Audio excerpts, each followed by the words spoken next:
uplift to elephant umbrella ife na-egwu na bụ 99 mpagịla mmaga ma ngwa gị gee ntị ife a ndị pastọ dị na-eme ife a ndị fada dị na-eme a na-egburu mmadụ amụma apụtasị mmadụ na-atụrụ ya n'arụsị ịgbapụta mmadụ n'ọta si onye na-atụrụ ya n'arụsị gị gbaa mbọ jụọ onye ahụ kedu ihe o mere gị gbaa mbọ jụọ onye ahụ kedu atrocity ọ kọmitiri meji otu onye na-arụsị kiri this video na ka ịfụ ebe mgbe mmụọ nsọ na-ekwu okwu onye atụrụ n'arụsị here atụrụ gị n'alụsị and they stabbed you pepper gbara ọsọ bịa n'ebe a someone reported you to a deity and they served you pepper alababa karabushi abaka eleba ya karabushinda oh kaliba ya sanda baka bring oil Amamu somebody be ebere mo ke nworo bilie ka wanjim ki nworo na nyono ai bilie alo senkande na udi.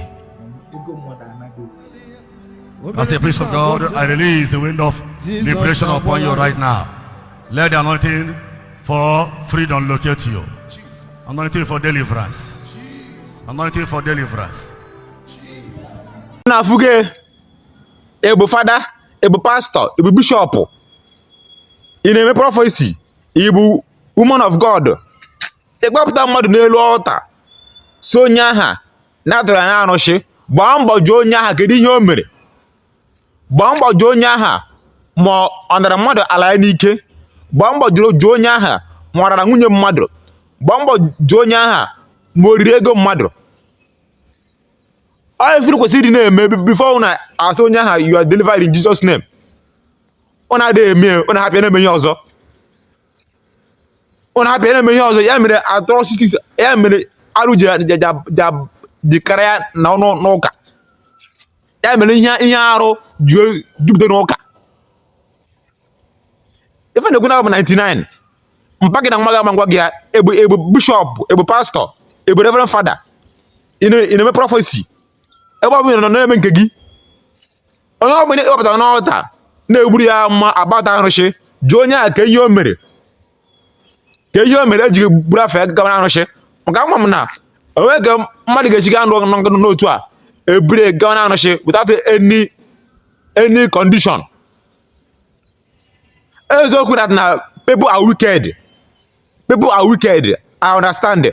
But sometimes ụnụ ọbụ ndị pastor, ndị reverend fathers, ndị bishop jụọ onye ahụ kpọpụtara n'ụlọ chọrọ ime deliverance.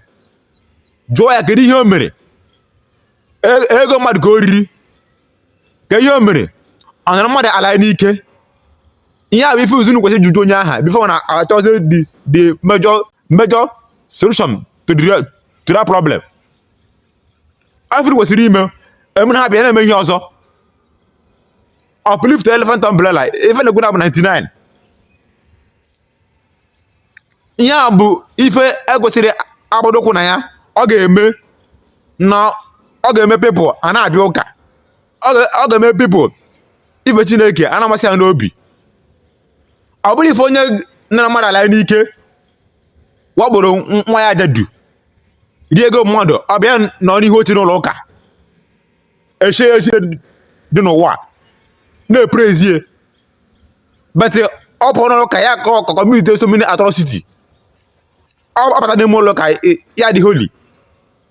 Share this video. Daalụnụ.